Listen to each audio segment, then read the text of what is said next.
With threats to our nation waiting around every corner, adaptability is more important than ever. When conditions change without notice, quick strategic thinking is crucial. And with obstacles consistently impending, determination is essential in overcoming them. It's this willingness, decisiveness, and resilience that sets Marines apart. With our fighting spirit, we don't just fight battles, we win them. Marines are the constant our nation counts on to fight the unknown. And through adaptable problem solving, we do just that. Learn more at Marines.com. Mother's Day is around the corner. Find the perfect gift for the mom in your life with a stunning piece of jewelry from Blue Nile. From timeless pearls to dazzling gemstones, Blue Nile has something she'll adore. Need it fast? Most items can ship overnight. Plus, enjoy guaranteed free shipping and returns. Don't miss our special Mother's Day deals. Save big on the season's most beautiful trends. For a limited time, get up to 50% off by going to BlueNile.com. That's BlueNile.com. Does that surprising Najee Harris contract move put the ground and pound Steelers in doubt? Welcome to the Steelers update from PennLive, where we keep track of all things Steelers, so you don't have to. This is John Lucy reporting.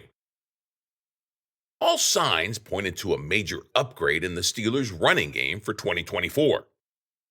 New offensive coordinator Arthur Smith relishes pounding the football. Pittsburgh's past two drafts have totally remade the once shaky offensive line into a team strength. And the Steelers boast a 1-2 punch in the backfield that complement one another as perfectly as their nickname, Thunder and Lightning. As Coach Mike Tomlin predicted right after the draft, we're going to roll some people. Alas, all the budding confidence and building momentum for what appeared to be a glorious ground and pound Steelers attack suffered something of a flat tire last week when the team announced it would not be picking up Najee Harris's fifth-year option. This means the former 2021 first-round draft pick who amassed 3 straight 1,000-yard seasons and played in all 17 games last year could be free to walk away as a free agent next February. What gives? Some are reading this as a fracture in the Steelers' player personnel philosophy under second-year general manager Omar Khan and his right-hand man, Andy Weald. The pair are ushering out players procured by their predecessor, Kevin Colbert, some analysts say. Najee, age 26, is just the latest to be thrown overboard, joining the likes of 2022 first-rounder Kenny Pickett. Or so this line of thinking goes. Now, since Tomlin has always been a vocal Najee guy, perhaps Khan and Weald even consolidated their power to overrule the coach on Harris's contract. Some have speculated. Me? I just don't buy it. At its very root, this is a cold, calculating business decision, nothing more. And it's a sure sign that the devaluation of running backs in the NFL continues unabated. It's also a signal, however subtle, that the Steelers and Colbert overdrafted Harris, who looked to be a superstar coming out of Alabama. Instead, Harris has been perfectly average. Najee backers highlight the potential risks of Pittsburgh's play here. What if Arthur Smith does rev up the running game and Harris finally becomes the star back the Steelers drafted him to be? They worry about the always volatile locker room chemistry being badly shaken by the move to undercut one of the clear-cut team leaders. And they point to Harris's reliability, playing in all 51 games since being drafted, and his production. 3 1,000-yard seasons are nothing to sneeze at, right? Well, sharper, less emotional eyes see the ruthless wisdom of the Steelers' move. Among those with clearer vision is Pittsburgh Post-Gazette columnist Paul Zeiss. He argues forcefully that the Steelers are making the correct call on Najee. He writes, quote, Harris was an elite running back at Alabama and had the combination of size, speed, and ability to catch passes and run. It seemed like he would be the ultimate weapon. It hasn't materialized, as Harris has been mostly disappointing as the Steelers' primary running back over the past 3 seasons, unquote. Those 1,000-yard seasons? Actually, 3,269 yards on 834 carries, with 22 rushing touchdowns and 6 receiving scores to be exact. Well, nothing special, really.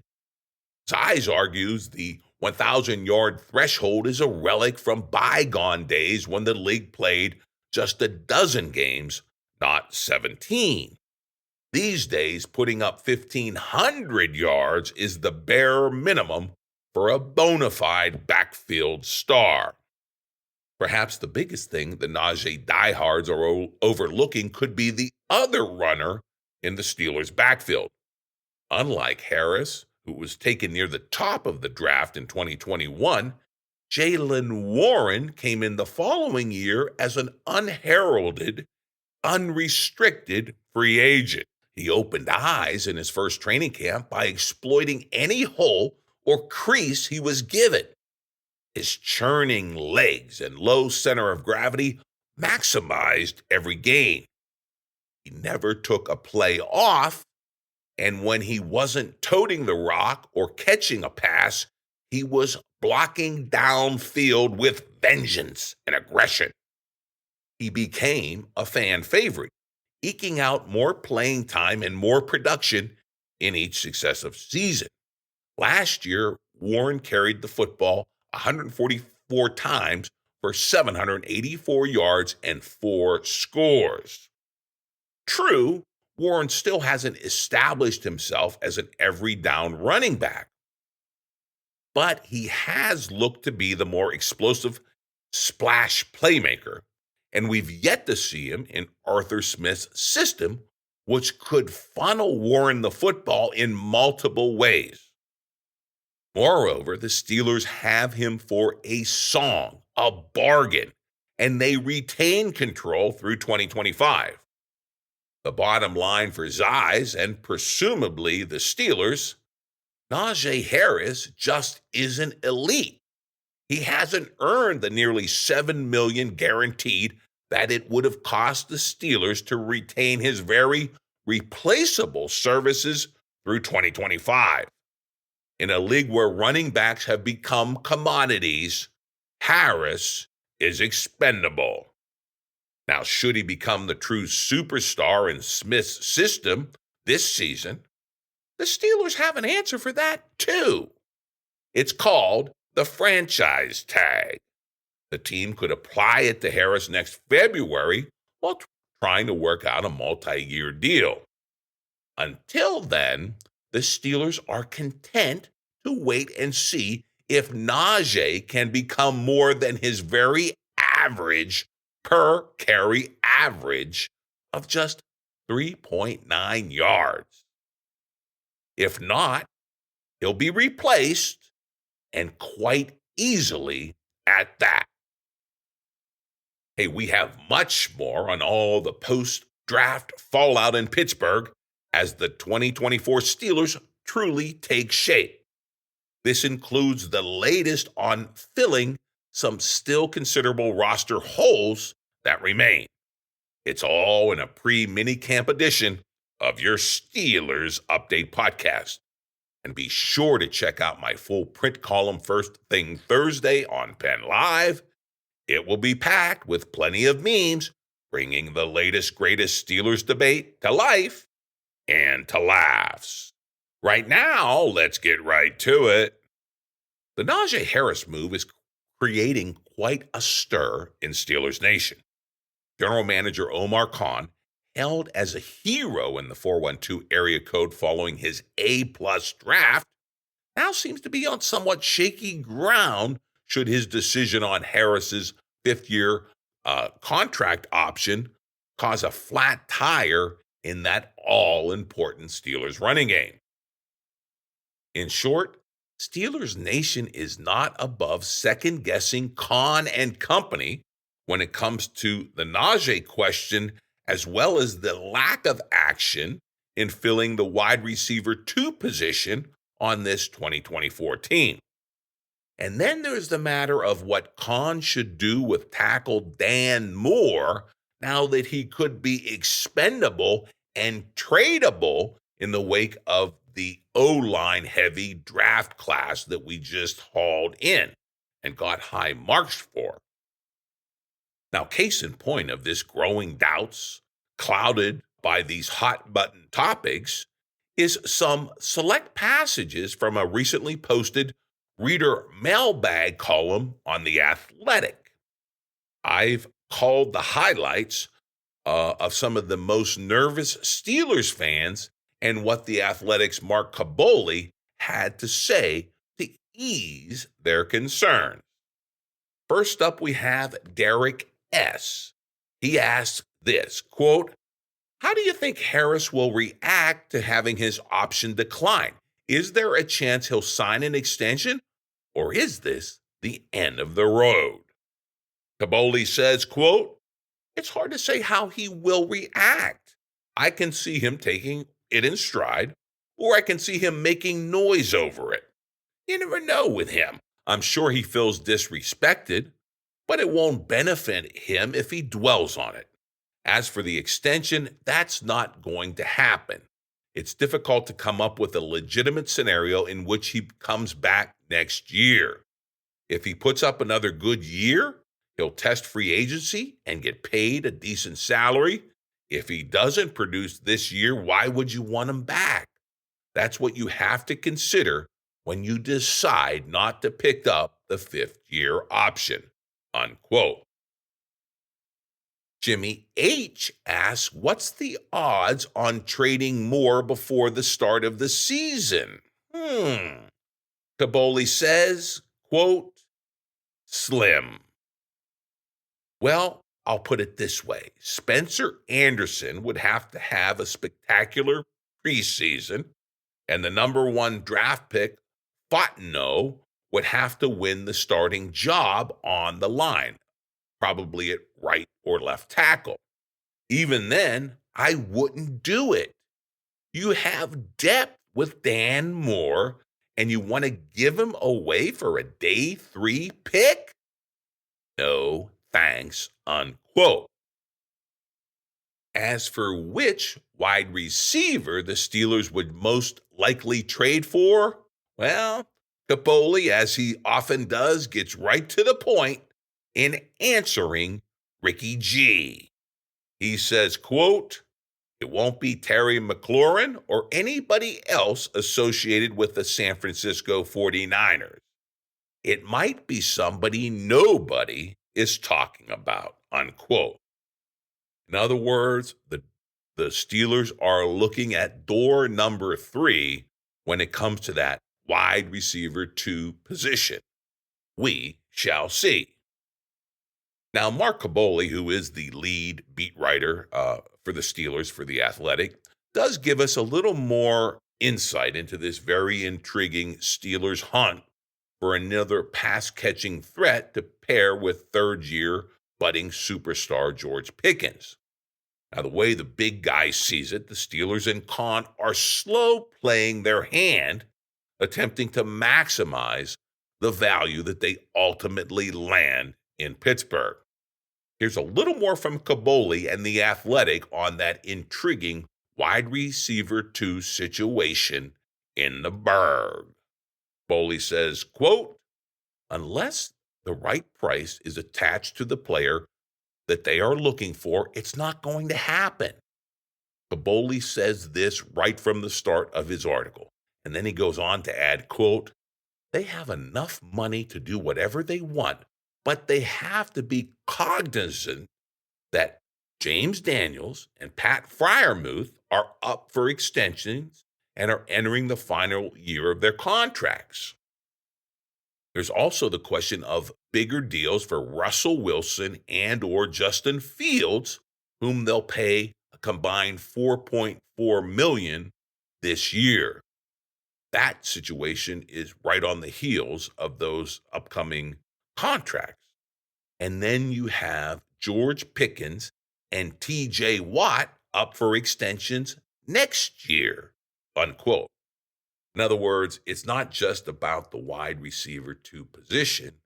It's about all this other stuff that you have to allocate money for in keeping this team together now that it's coming into place.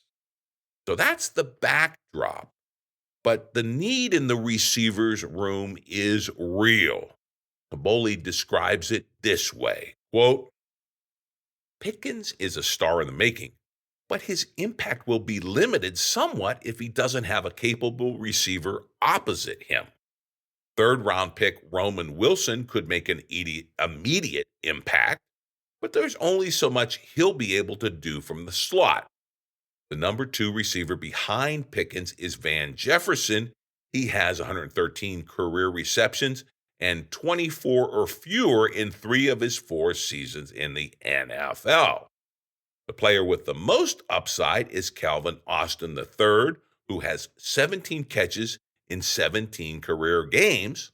Rounding out the group are Quez Watkins, Denzel Mims, and Marquez Callaway, unquote. In short, there's a lot of who's, what, and where's. A lot of question marks in that receiver room. So there's plenty of room for an impact addition there. But there are other needs on that 2024 Steelers roster as well. Khan, presumably, is looking to fill those too. Colbert tells us those needs in a somewhat lengthy list. Quote, cornerback, slot corner, defensive line, and depth at edge rusher are also on the list. There are plenty of options out there, and the longer the Steelers wait, the cheaper they will get, unquote. So it's not just slow playing the wide receiver 2 position.